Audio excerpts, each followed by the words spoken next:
à chaque point, les asserments sur les ambassades.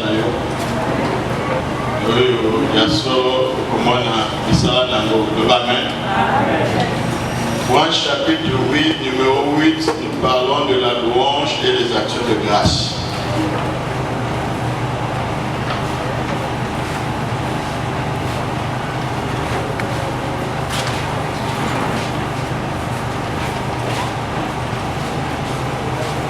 La louange et des actions de grâce. Louer, c'est reconnaître les qualités de Dieu. Louer, c'est reconnaître les qualités de Dieu. Relever son mérite par les paroles. Reconnaître les qualités de Dieu, relever son mérite par les paroles.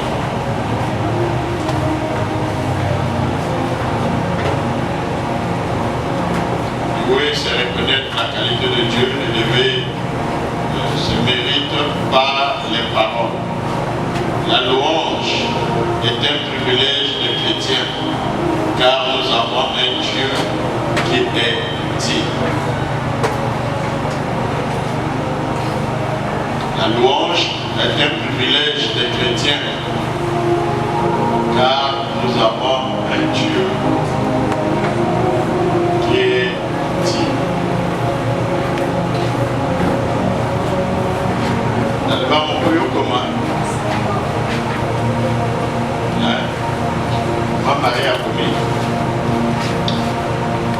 Louer, c'est reconnaître les qualités de Dieu, relever ses mérites par les paroles. Louer, c'est reconnaître les qualités de Dieu, relever ses mérites par les paroles. Relever ses mérites par les paroles. Point. La louange est un privilège des chrétiens. Moi je sais, c'est bon. La louange est un privilège des chrétiens, car nous avons un Dieu qui est digne. Comment car nous avons un Dieu qui est digne.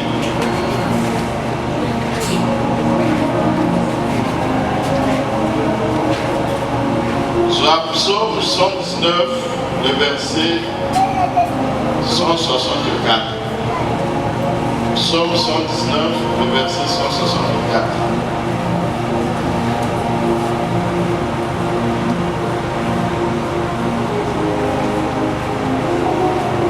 Et Psaume 71,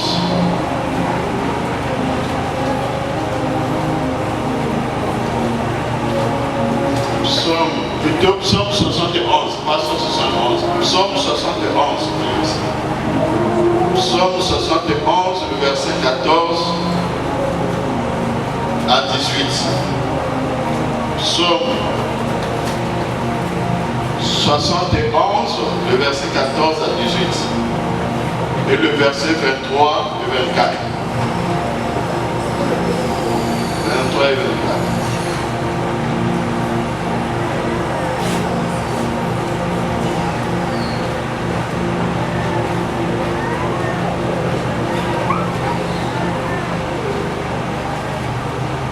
Psaume 71, le verset 14 et 18, verset 23 et 24. Prenez aussi Jean chapitre 4, le verset 24. Jean chapitre 4, le verset 24.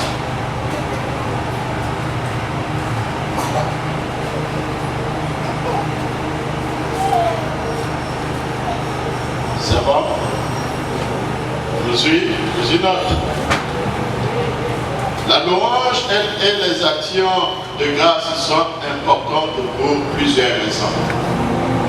La louange et les actions de grâce sont importantes pour plusieurs raisons.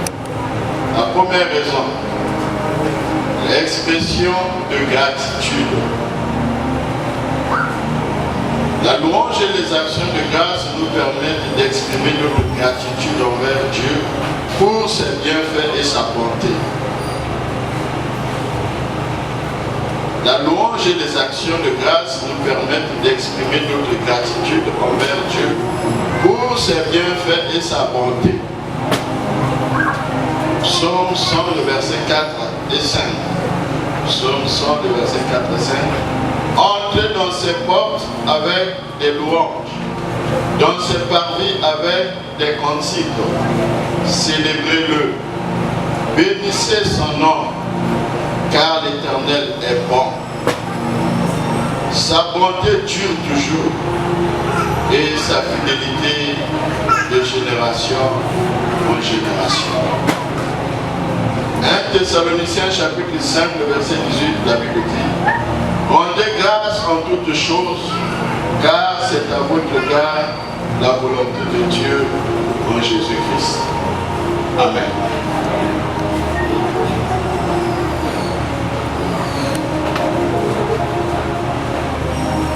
Étant chrétien,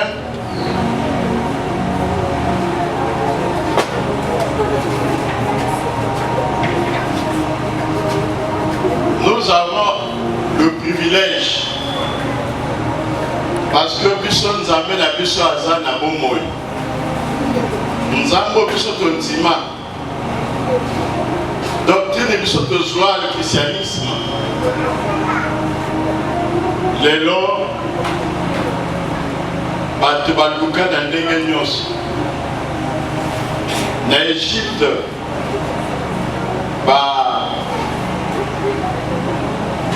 bakor lokola ya Toutankhamon,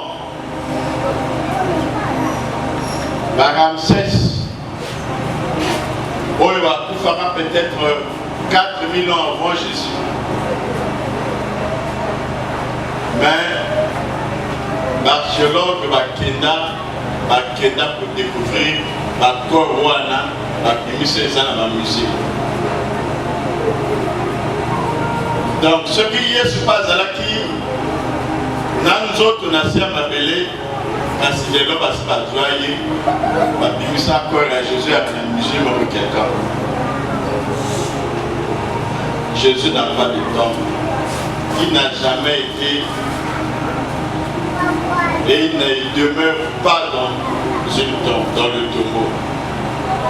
À ce quoi il dit à la polélé. C'est un privilège pour nous. Batoko basambe la kababuda tombo ya Bouddha ezakuna. Bamusulman tomba Mahomet ezali. Et biso Yesu akufa à 5 ans. Même les scientifiques vont témoigner que tel événement tant d'années avant Jésus. Même la science veut témoigner. Personne qui peut douter de l'existence de Jésus ici-bas. Et il a vécu, il a confirmé sa présence. Quand tu lis la Bible de Genèse en Apocalypse, on parle que de lui. C'est ça la révélation. Et ça, privilège que la mission est beaucoup mieux. Mais par base, lui, il dit quoi dans Jean chapitre 4, le verset 24? Car Dieu est esprit. Dieu est esprit. Il va qui propose à la chrétienté ce qui osent voir la spiritualité. Le chrétien dit tu dois avoir une base, la spiritualité. Parce que l'homme est d'abord esprit et il habite dans une chair, dans un corps.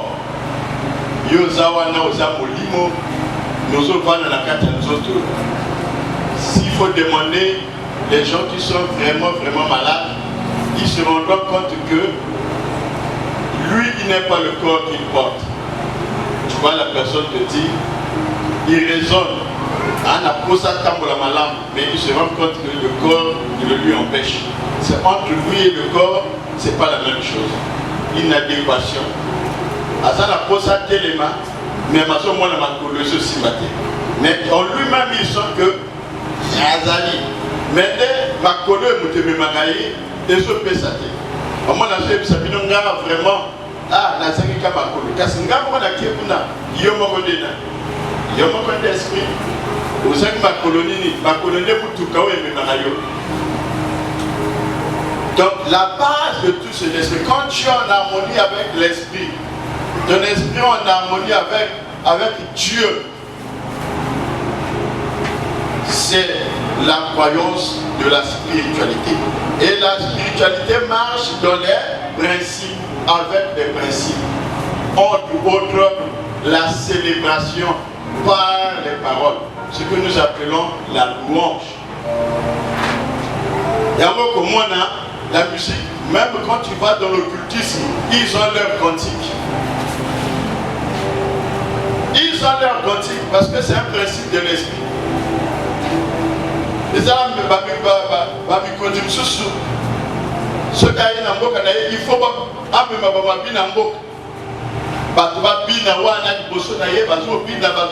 et c'est ça, on célèbre sa royauté, son règne. C'est ça l'esprit. Donc il faut célébrer, il faut chanter, il faut louer. Ça, je vous ai pris ces exemples-là pour dire quoi? Si les petits esprits comme les esprits des jumeaux veulent qu'on chante, maintenant combien de fois l'esprit de Dieu, parce que Dieu est esprit, c'est lui qui est le créateur de tous les esprits chez lui. Donc mais comment un chrétien, tu peux être chrétien, tu ne célèbres jamais l'esprit qui te protège, qui te garde, que toi tu veux qu'il vienne à ton secours. La Bible nous révèle même que même dans les cieux, on lui fait des cantiques. Combien de fois toi?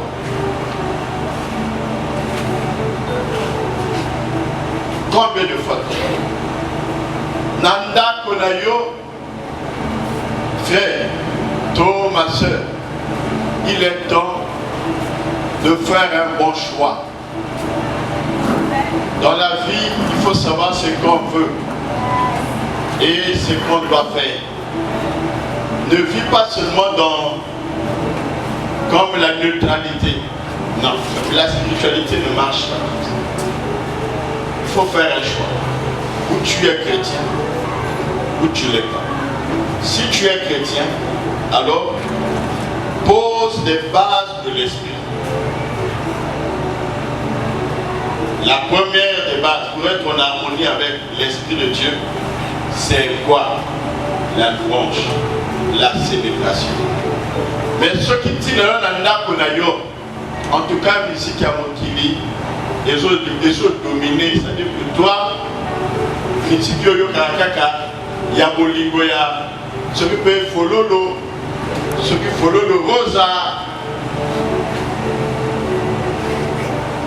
Bolingo, ce qui a nani na yebite, Moseka, ce qui va dire, Moseka Kotiawa, Yowana, Okumotiba, le boc de l'État, la terre, le comme,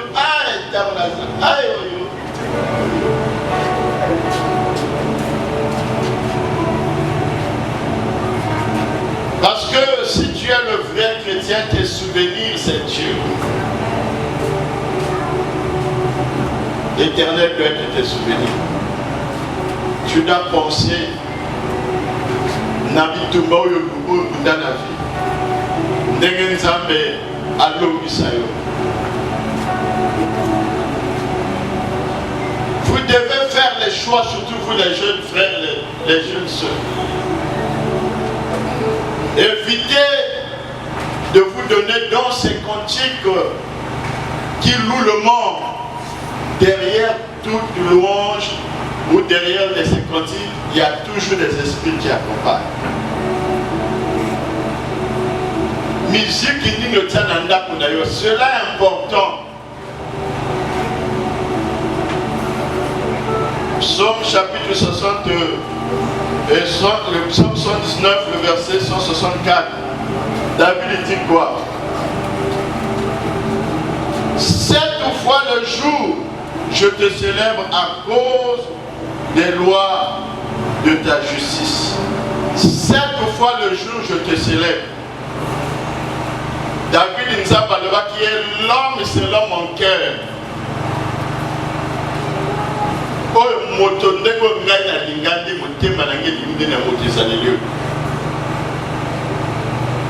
Azalaki 7 fois que Dekosambela na journée. Et 7 fois quand il y a Belanzan. Na 4 heures du matin, il y a la petite tombe. Oh, oh, oh, hein, oh, oh. Obiya ya leba Yesue, oh, oh, Yesue. Yekawa, na 4 heures du matin. Après, c'est ça que je suis. À que va la bureau, là, comme ça. Bah, 10 heures, là, on a nos bobos. À 2 plus la tombe. Bah, chante, bazawa. 7 fois la journée, tiens, comme on a 21 heures, qu'on est là, à ça, on a 7 fois. Koye Belanza, Kobine Lanza, Koye Belanza, Kobine Lanza, Koye Belanza, Kobine Lanza, Koye Belanza, Kobine Lanza. Sikoyo, talandenge ya zalaki, bitumba boni ya longaka. Mengai na yo, Koye Belanza, même ata, surtout mibali, ba frère. Ba Koye Belanza, même nanda, jamais sur moi d'ailleurs yika.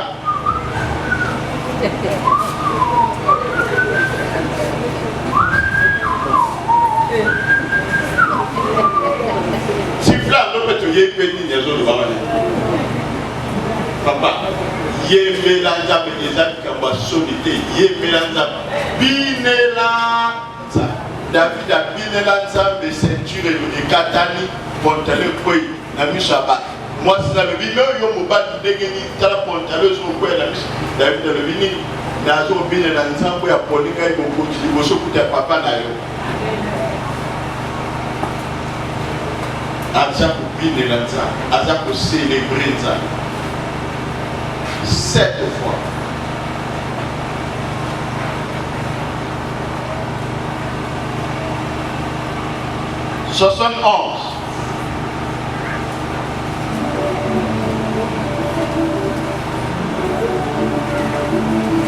Verset 14 à 18. Et moi, j'espérerai toujours. Je te louerai de plus en plus. Nana pour espérer toujours. C'est-à-dire que même si attends dans ce monde, au moins il m'a loué que ça. Et ça a toujours une espérance. Ce n'est pas motoyo. Motoyo a une espérance. Bah voyez, malobanaye quand on a vu. Ah, nous avons un peu de sable là, tout ça.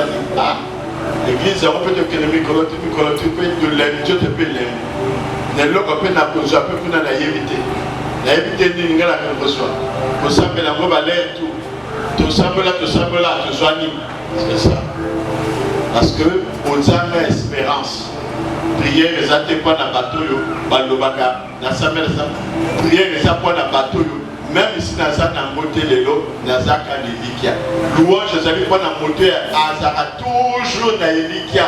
Aïe bakake, attends de la monité, l'obi na commande. Attends de la simité, l'obi na kosimba. Nzambo na nzima à cause de la tika la kana nyumba moto. Te, attends na nzala na kopine la ye. C'est pas yo ce qu'on lit wana droit.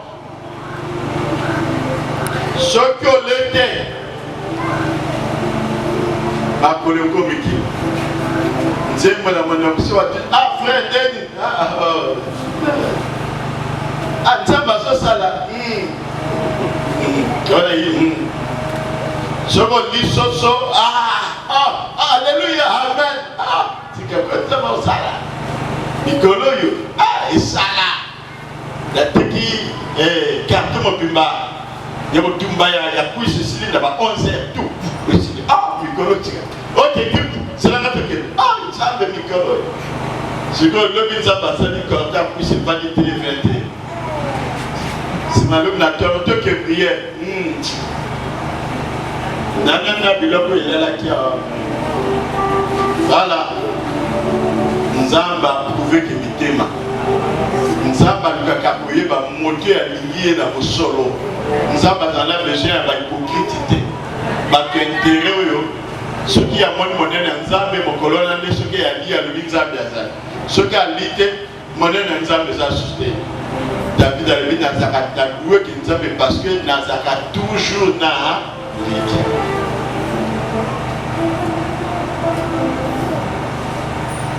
Et moi j'espérerai toujours, je te louerai de plus en plus. N'a pas loué de plus en plus. Celui-là, l'homme il faut la bina. Si ma l'homme il faut la yem. Si ma l'homme il faut la sal. Si ma mosala kako yembe la nzam. Nanda ko la ye, ntembo ya batwa na balatra pantalon na sawa ezate. Tu dois arriver à faire un choix, je te dis la vérité mon frère. Et ça na kamusus yeba kopona. Nzambe azalaka Bible lobi, si tu es ni chaud ni froid, je te vomirai. Puisque tu es tiède, je te vomirai. Ce que vous êtes tiède dans la spiritualité, batu bazara tiède, bas nzamba sanjaka bango. Ou tu es chaud, ou tu es froid. Si tu es ni chaud ni froid, nzamba kusanja yo. Musique mokili yo. Lève moko ya nzambe.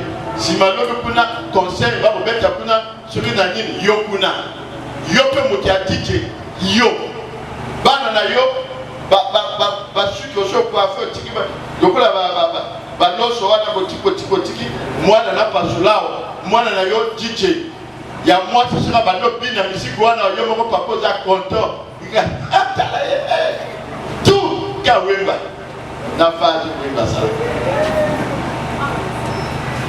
Je dirais tes œuvres puissantes dans le tas de la misala noya.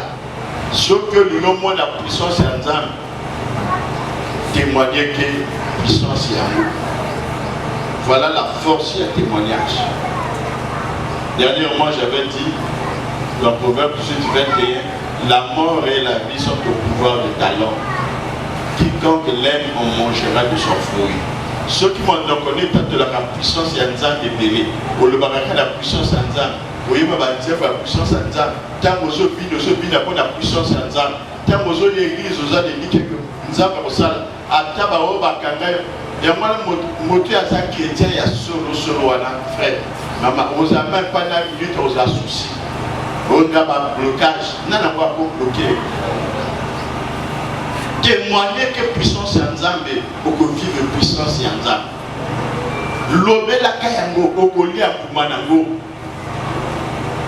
Ce que il y a moins d'obstacles na vie na yote témoigner que puissance en Nzambe lobe la ngo binela yango yebela yango zala na culte bina et comme louange bina koyoka solité pour le robinela Nzambe. Soki nzemba nzambe si motema na telema frère bina lokola kutuna yo bina ndengo wana te donc mwana bato musa mokilia ba bina soba moni mokonjambo soki pe ndenge ni atoti kola pe bomwana liboso mokonjambo poka mokonjambo ka soba atia mwa bona na nini aka matamwa 10 000 atia ni lo mwa 10 000 est-ce que so zo bina liboso Yesu nini Yesu opesa. Ne te limite pas dans la loi et les actions. Oh Dieu, tu m'as instruit dès ma jeunesse et jusqu'à présent j'annonce tes merveilles. Tu m'as instruit dès ma jeunesse, jusqu'à présent j'annonce tes merveilles. Où t'as pour moi la langue? Ngai nazaraki Robert na catholique police. Parce que la banque de servir, mais si je suis pas dans l'âge, il y a 13 ans. 13 ans. Je vais la banque de servir, messe. Et la catholique, on a un petit police, l'église nationale. Parce que nous avons une messe solennelle, messe ignos. Nous avons un classement de la serre. Qu'on a dit, qu'on a dit, Kobina ya baservant na bakota na ba obwana nazalaki champion so basi balati donc bato nyonso bolanda likolo ya polise nalati obe na nga na cordon okangi cordon boye obe esudi ti na se ntango tozokɔta na misiki ya katolike wana so nake boye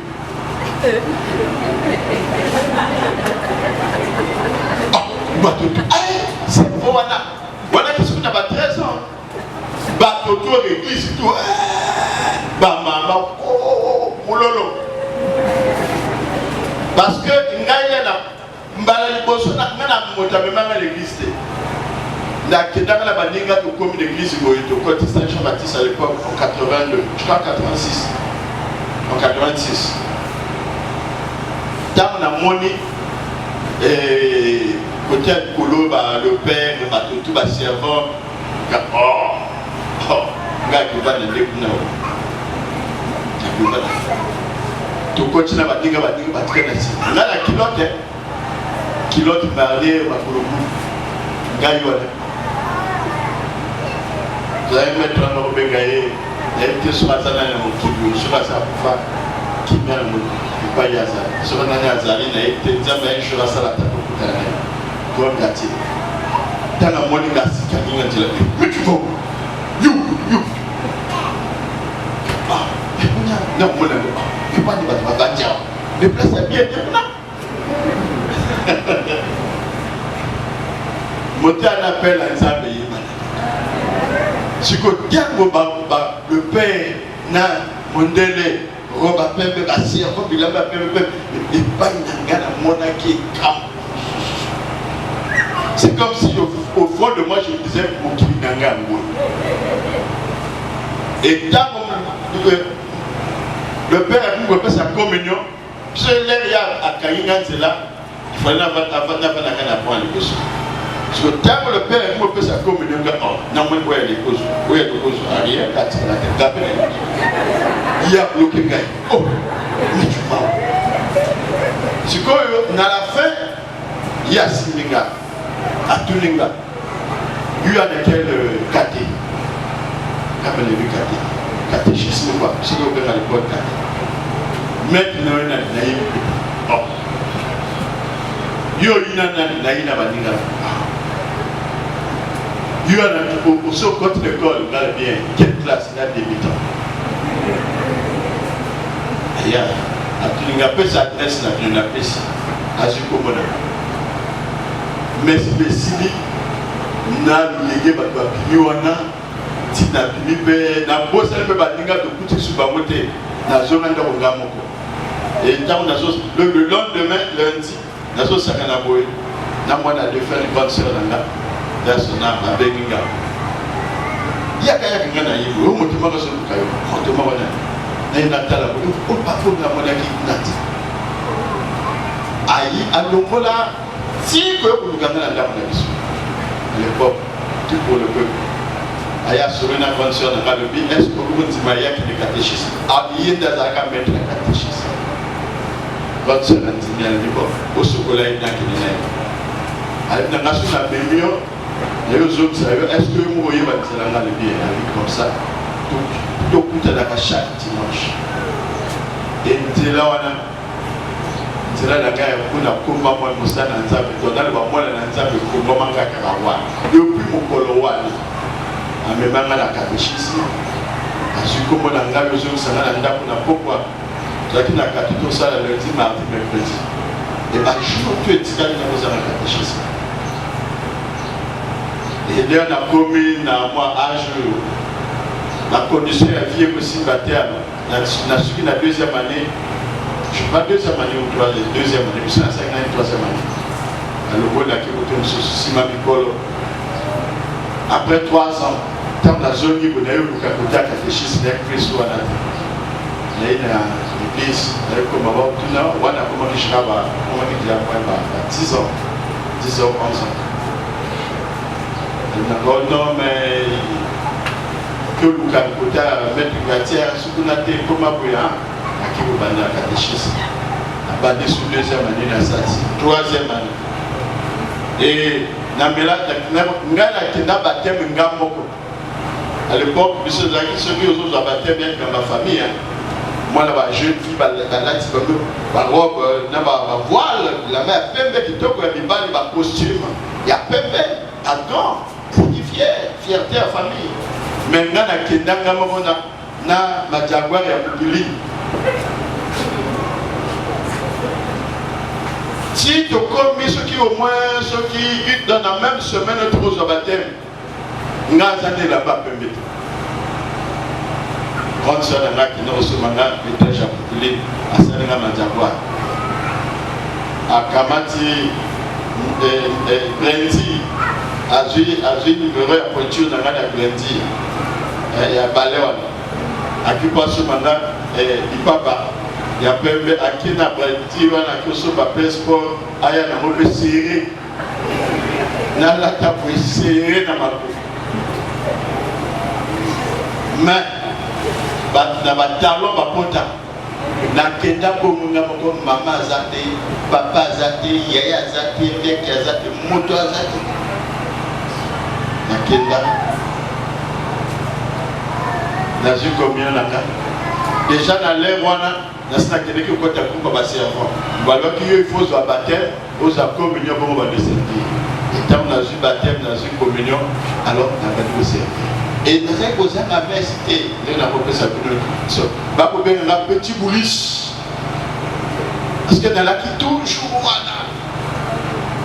Donc moi la vie n'a que la Dakanza, mais d'ailleurs moi comme ça, moi là, David dès ma jeunesse.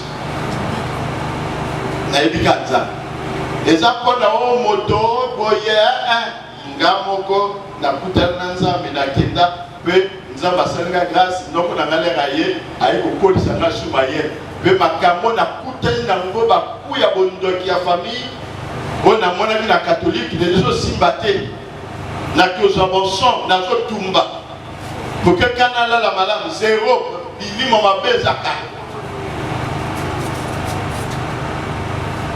D'ailleurs, nous avons la connaissance, nous avons la Camboulie, le Bamé.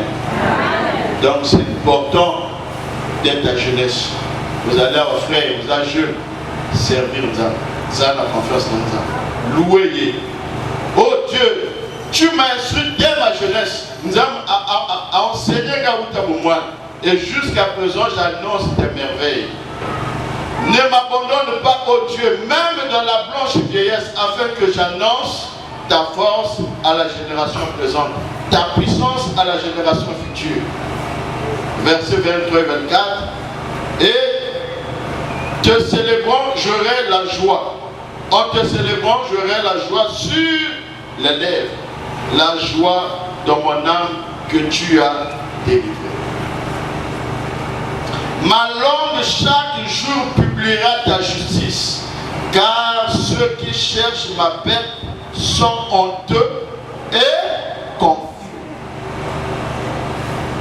Boy, tout va nous faire l'Europe. Tout va nous faire l'Europe que bébé. Va nous faire la sauce. Le bas, mais va confondu.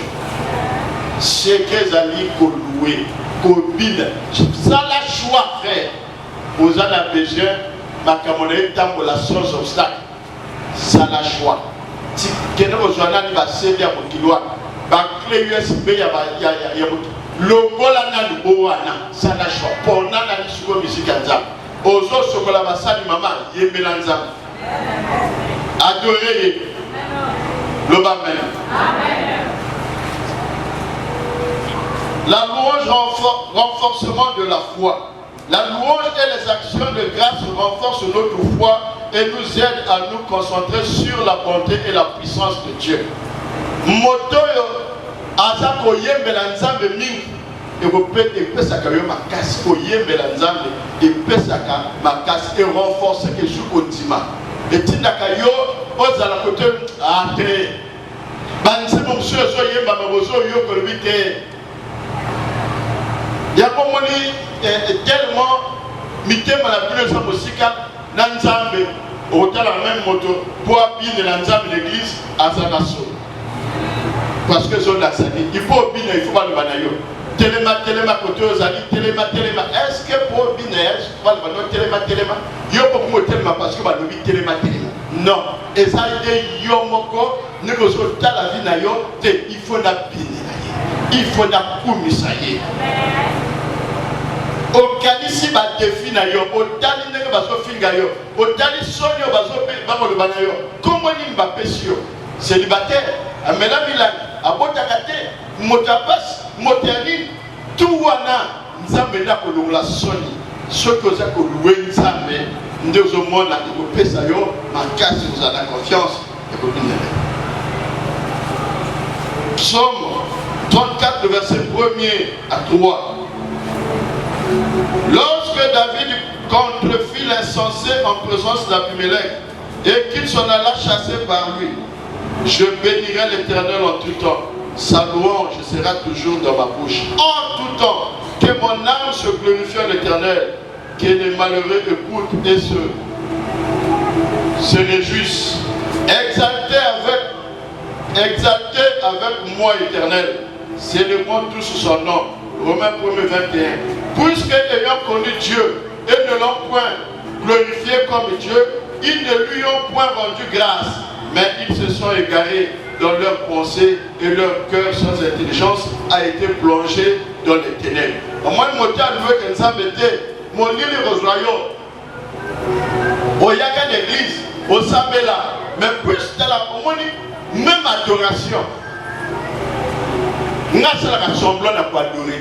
Il y a pas souvent moins d'adoration quand tu me demandes où changer de Dieu, où n'a pas de parce qu'il faut d'abord la musique, la message et simba.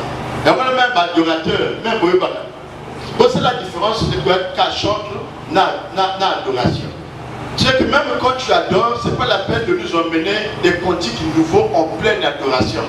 Bon, il y a même des cantiques nouveaux en a un moment où il y a moins interprétation. Parce que il y a un message qui est yemba. Il y a un message où on a un son sentier où on est aussi dans le thème. Mais il y a un seul bandit qui a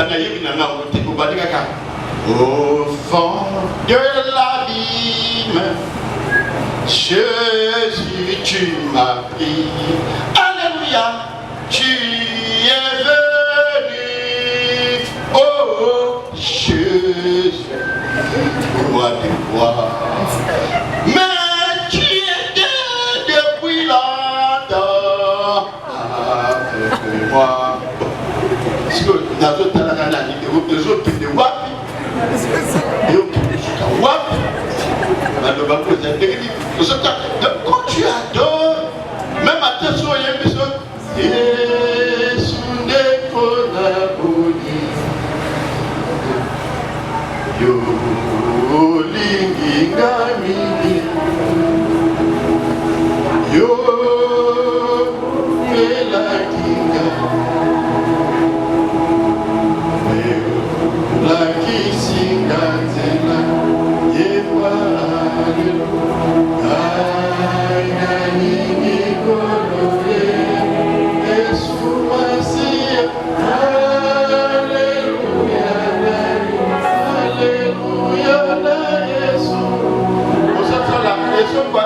Ça concorde même avec ma pensée, avec mon cœur, avec là nous adorons. Je peux m'agenouiller. Ça peut m'emmener à un niveau où même mes larmes peuvent couler. Mais Dieu pour l'église, bateau, moi je me dis, bon, mon domaine, c'est que la louange, l'adoration, c'est la suite. Non, ne soyez pas que des chants, nous soyons des adorateurs. Faites des cantiques qui touchent nos cœurs. Non, même pas des cantiques nouveaux dans les adorations, surtout pendant que nous présentons ça avant la prédication. C'est ça Dieu. Ne soyez pas seulement les gens qui chantent, mais soyez des gens qui adorent. Ceux qui ne l'ont pas glorifié, ceux qui ne l'ont pas adoré, la finalité, comment va te dire qu'à musica, bazalaka, où met la carte dans quatre églises. Ndé on va aller à faire ban dans Nzambe de te faire diawa. Moté à dire Nzambe te le quoi de te soucier bater ya. Ya bimi à que tiens musique ya moto wana. Ouais, la rapporteur la sœur. et surtout dans la dame, on a volume de tout. Bazo yemba follow. Oh, follow le rosa. Follow le boli boleki. Follow le. Follow le. Follow le. Otikinga yo wakinga na.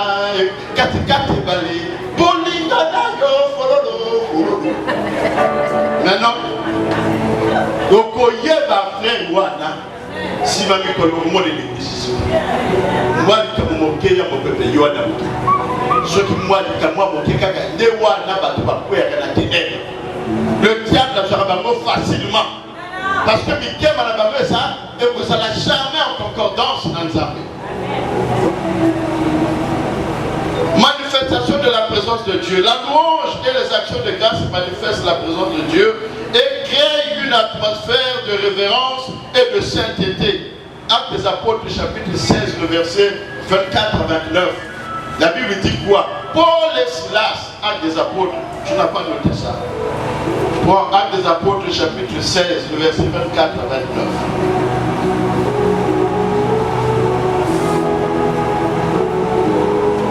La louange et les actions de grâce manifestent la présence de Dieu et créent une atmosphère de révérence et de sainteté.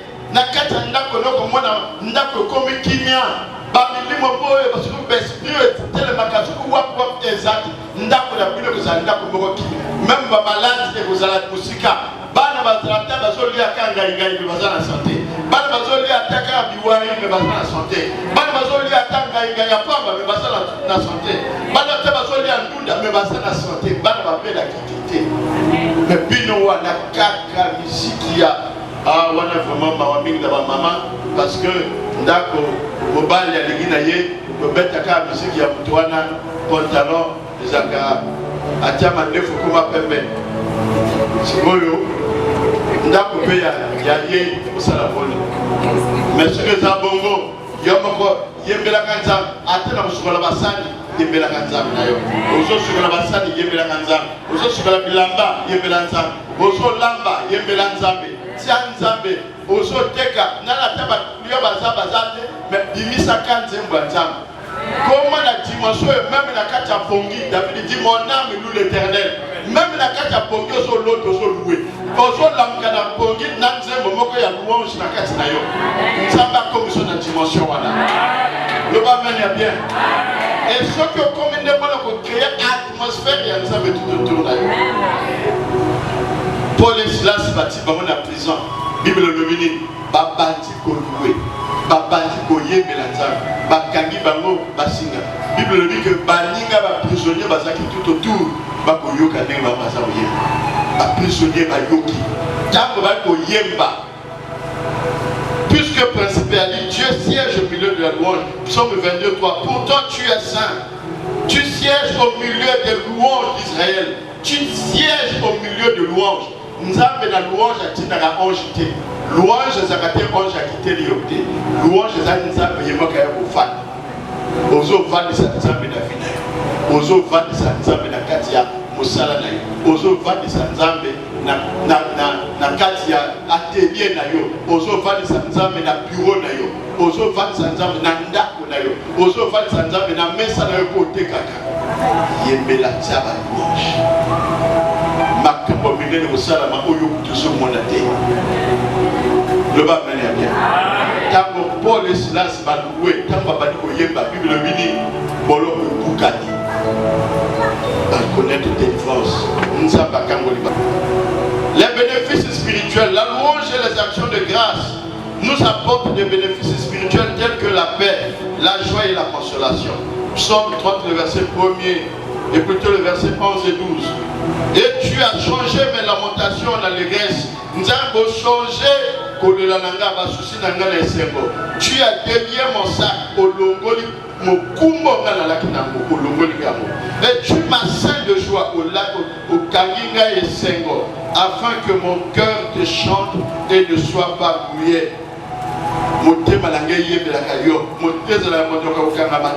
Éternel mon Dieu, je te louerai toujours. Philippiens 4, le verset 6 et 7. Ne vous inquiétez de rien, mais en toutes choses, faites connaître vos besoins à Dieu par des prières et des supplications avec les actions de grâce. et la paix de Dieu qui surpasse toute intelligence gardera vos cœurs et vos pensées en Jésus-Christ. Les actions de grâce, ce sont les actions. Tu dois poser les actes qui manifestent la grâce de Dieu. Action de grâce, les amis, misala oyo. Action de grâce, ce sont tu poses les actes qui manifestent la présence de Dieu, la magnificence de Dieu, la louange. Tu chantes, tu célèbres, tu danses, mais les actions de grâce, tu poses les actes. Tu poses les actes. Nous sommes à l'église, nous sommes à voyage, nous sommes à Lomé. Priez les bani dans ce moment, Amele miasi, si vous obéissez Jésus. Amele miasi, si vous obéissez Jésus. Amele miasi, si vous obéissez Jésus. Et Yahweh, Yahweh. Et Yahweh, Yahweh. Et Yahweh, Yahweh. Dans bazo yemante voilà. Bazo le bani. Nazali na moto moko kombo na ye Yesu. Nazali na moto moko kombo na ye Yesu. Nazali na moto moko kombo na ye Yesu. Yende ya kusala. Yende ya kusala. Yende ya kusala. Jambo na solo ba Yesu akusala. Na pour nous présenter ba acte. Les actions. Et Yesu faut ça.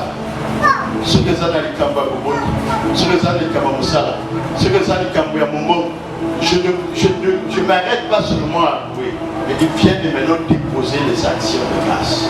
Tout à l'enveloppe. Pasteur Wana, le Binanga lui, où il a dit action de grâce. Chaque action de grâce, c'est chaque dimanche. Voilà, bateau degré à compréhension qui commence. Je n'ai pas de combat sur les actions de grâce, tu as dit, bateau ça. Et dans bateau yaka, mais ce n'est pas. Bisous n'a pas noté, toujours ça n'a pas voyager que nous avons fait le sur le monde, au côté bateau, ça n'a compréhension à ça. Amen. Dans la enveloppe, n'est que Zoya. Maman va se dire, papa va se dire, bata va passer sur la base à pédi va pédi go. T'as la moto à Zoya.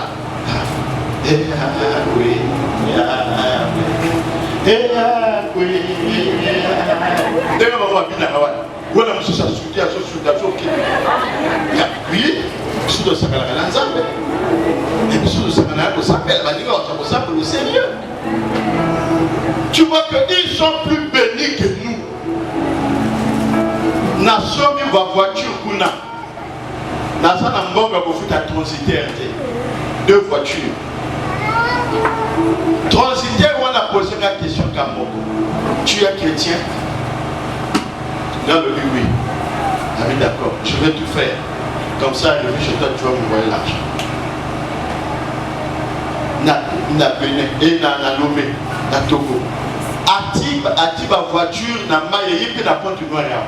On a pu la jouer à faire la tour. Mais est-ce que vous avez chrétien? Ce gars qui se rôle, ah, yes, il y a ça, Nakiba, oh, Okoko Yakaka. Le fait qu'à ça, il y a un marqué, il y a un pensée. Donc, nous avons beaucoup de chrétiens à blaguer. Chrétiens à blaguer.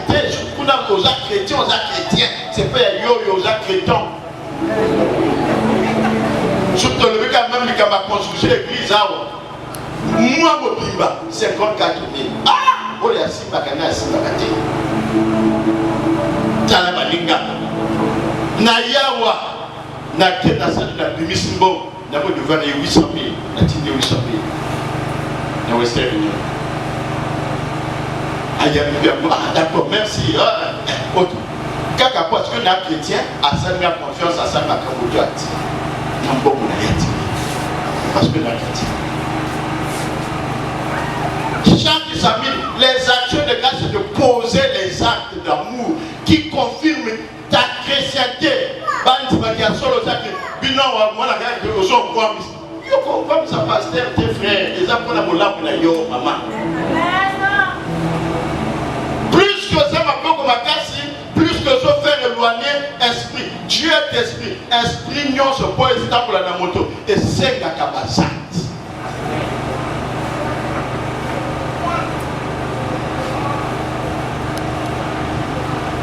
2 Samuel chapitre 24, le verset 16 à 25. 2 Samuel chapitre 24, le verset 16 à 25. Rapidement. 2 Samuel 24.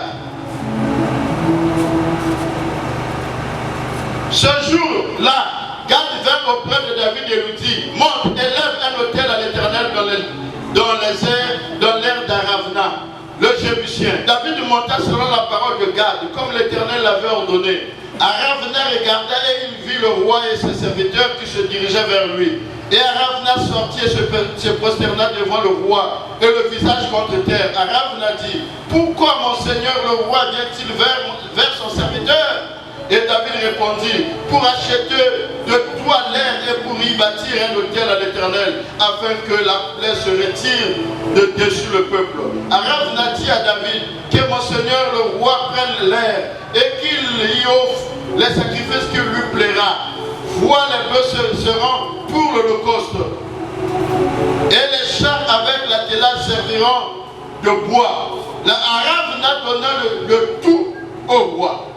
Et Aravna dit au roi, que l'Éternel ton Dieu te soit favorable. Mais le roi David dit à Aravna, non, je veux acheter de toi à prix d'argent. Et je ne ferai point à l'Éternel mon Dieu les holocaustes qui ne me coûtent rien. Et David acheta l'air et le bœuf pour 50 cycles d'argent. David bâtit là un autel à l'Éternel et il offrit les holocaustes et quoi? Des sacrifices d'action de grâce. Alors l'Éternel fut apaisé envers le pays et la plaie se retira d'Israël. Israël est Joachim. Mokana Malamoute, David a sali dénombrement. Likamon Zababoya et Kana Nzabekwe d'Israël. Batouakou Bela, malade de Koti Mboka, Batouakou Koufa, David a Léli, Nzam Nassalini, Nzam Natindi, prophète qui a levé le à David, il va prendre. Où? Combien de temps d'années Israël les a dominés dans ma boca Bapaya? Où? Ngaï, Nzambe, n'a pas cette punition. David a levé, n'a proféré, Nzambe a puni le gars qui est mouton. Parce que Nzambe a Zakaboli. Raison pour laquelle on dit le véritable amour bannit la crainte.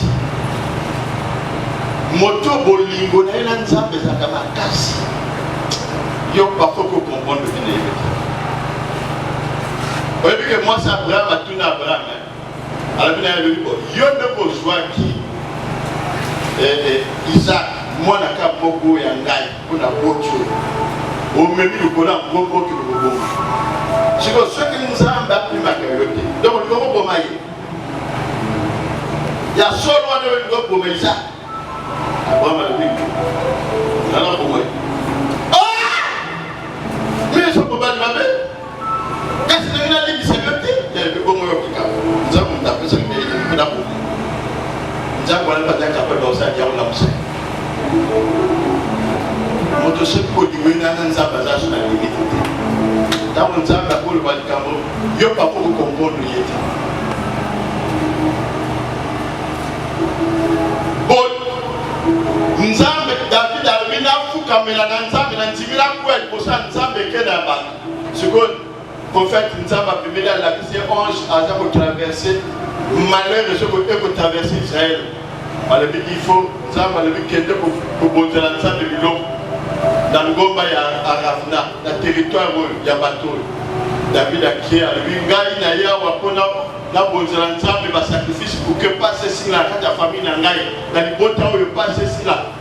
Nzambe, ma camoteuse à la catégorie pour la prière, votre salut jeune. Et ça, ma camoteuse, pour Nzambe, ça demande que vous posez les actes. Et ça va délivrance. Ça demande que vous puissiez poser les actes de sacrifice. C'est ce qu'on appelle les actions de grâce. Tu poses les actions. Le bénéfice spirituel, la louange et les actions de grâce nous apportent des bénéfices spirituels tels que la paix, la joie et la consolation. La paix, la joie et la consolation. Amen. Je crois que au Utikandi, au Kotangango, la paix sur 2 Samuel chapitre 6, le verset 14 à 23. 2 Samuel 6, le verset 14 à 23.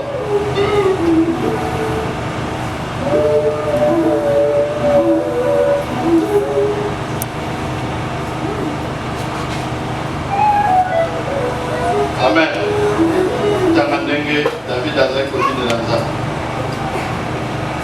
2 Samuel 6, le verset 14. Amen. Amen. Là, on a écouté ma cantique sur la retard. Il y a 4 à 5 minutes pour continuer lobby. Amen.